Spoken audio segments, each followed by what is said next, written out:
जरा सोचो, अगर आपके सारे दुख, सारी टेंशन और सारी स्ट्रगल का सॉल्यूशन एक ही छोटी सी बात में छुपा हो और वो बात आपको अभी इसी वक्त मिल जाए। आज मैं आपको बताने वाली हूँ एक ऐसी किताब का सार जिसने दुनिया के लाखों करोड़ों की जिंदगी बदली है। एकार्ट टोले की द पावर ऑफ नाउ। मैं बताऊंगी द पावर ऑफ नाउ का असली सीक्रेट और कैसे इसके प्रिंसिपल्स लॉ ऑफ अट्रैक्शन के साथ मिलकर आपकी लाइफ ट्रांसफॉर्म कर सकते हैं। और इस वीडियो को एंड तक देखना, क्योंकि एक कहानी से लेकर हर एक चैप्टर का असली मैसेज मैं आपको इस तरह समझाने वाली हूँ कि आप बिना अप्लाई किए रह नहीं पाओगे। एक भिखारी 30-40 साल से रास्ते के किनारे बैठा रहता था। रोज लोगों से भीख मांगता और हमेशा एक पुराने से बॉक्स के ऊपर बैठा होता। एक दिन एक आदमी उधर से गुजर रहा था। भिखारी ने उससे भी पैसा मांगा। उस आदमी ने कहा, मेरे पास देने को कुछ नहीं, लेकिन एक बात पूछ सकता हूँ? तुम इतने सालों से इस बॉक्स पे बैठे हो, कभी खोलकर देखा अंदर क्या है? भिखारी ने हंसकर बोला, अरे क्या होगा, खाली होगा। इतने सालों से बैठा हूँ पर कभी देखा नहीं। आदमी ने बोला, एक बार देख तो लो। आदमी के बार बार बोलने पर भिखारी ने उस बॉक्स को खोला तो देखा बॉक्स सोना चांदी से भरा हुआ था।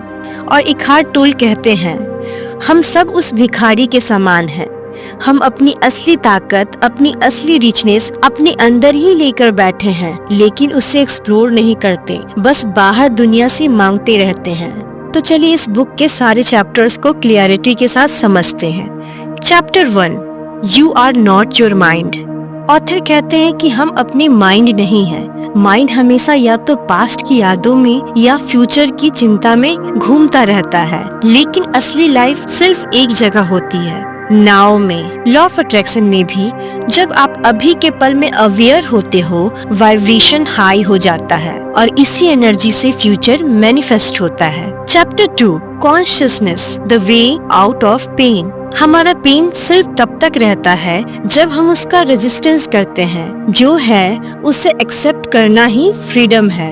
एक लड़की अपने ब्रेकअप के बाद बस ये सोचती रही, मेरे साथ ऐसा क्यों हुआ। उसका हर दिन दुख में जा रहा था। जब उसने एक्सेप्टेंस सीखा और हीलिंग पे ध्यान दिया, उसके अंदर पीस आई और उसने एक नया ब्यूटीफुल रिलेशनशिप अट्रैक्ट किया। Chapter 3, moving deeply into the now. Past एक मेमोरी है, आपके पास सिर्फ एक ही रियलिटी है और वो है नाउ की रियलिटी, अभी की रियलिटी। लॉ ऑफ अट्रैक्शन में भी जब आप प्रेजेंट में ग्रेटफुल होते हो, यूनिवर्स उस ग्रेटिट्यूड को मल्टीप्लाई करके आपके फ्यूचर में और ब्लेसिंग्स भेजता है। Chapter 4, mind strategy for avoiding the now. Mind हमेशा एक्सक्यूजेस बनाता है, कल से करूँगा, फ्यूचर में हैप्पी हो जाऊंगा। पर सच ये है, जो कल था वो आज बनते जा रहा है और कल आता ही नहीं। जितना ज्यादा आप फ्यूचर के इंतजार में रहोगे, उतना ही प्रेजेंट को खो दोगे। Chapter 5, the stage of presence. Presence का मतलब है पूरी तरह अभी की अवेयरनेस में रहना। ये एकदम वैसा ही है जैसे रेडियो की फ्रीक्वेंसी को एग्जैक्ट सेट करना, तभी आवाज क्लियर होती है। लॉ ऑफ अट्रैक्शन में भी जब हम प्रेजेंस में रहते हैं, हम यूनिवर्स के साथ एक ही फ्रीक्वेंसी पे आ जाते हैं। Chapter 6, the inner body. Author कहते हैं, अपने अंदर की एनर्जी को फील करो। आंखें बंद करके बस अपने हार्ट बीट या सांस पर फोकस करो। तुरंत साइलेंस फील होगा और ये साइलेंस ही आपकी रियल शक्ति है। Chapter 7, portals into the unmanifested.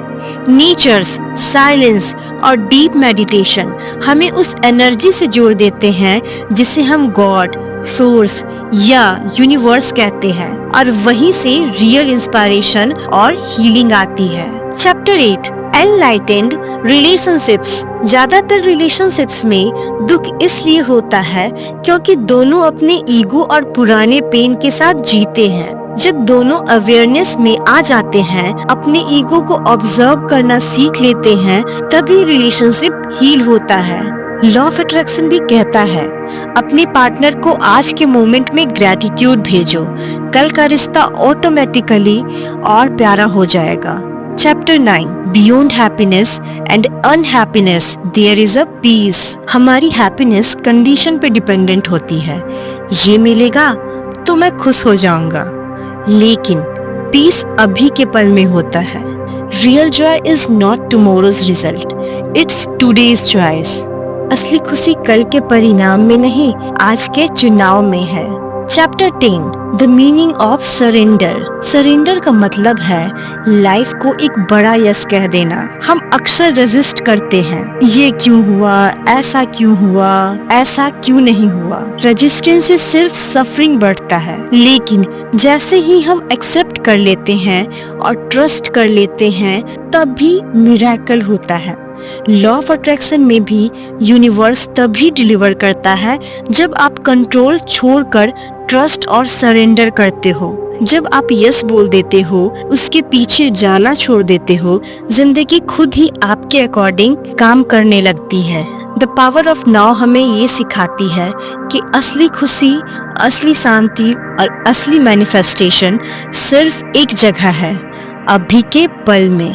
आपके अंदर एक सोना छुपा है, आपका अपना आंतरिक खजाना। बस अभी के अवेयरनेस में आ जाओ और वो खजाना खुद ही प्रकट होगा। अब कमेंट में लिखो, इसी वक्त अभी के अभी आप सबसे ज्यादा ग्रेटफुल किस चीज के लिए हो। अगर आपको लगा इस वीडियो ने आपकी हेल्प की तो लाइक करो, और ऐसे ही पावरफुल वीडियोस और लॉ ऑफ अट्रैक्शन के सीक्रेट से लाइफ ट्रांसफॉर्म करनी है तो चैनल को सब्सक्राइब करना बिल्कुल मत भूलना, क्योंकि मैं बात करती हूँ सेल्फ हीलिंग, माइंडसेट शिफ्ट और यूनिवर्स से जुड़ने की। और शेयर तो जरूर करना ताकि किसी की लाइफ ट्रांसफॉर्म हो जाए। Like, share and subscribe. Thank you for watching.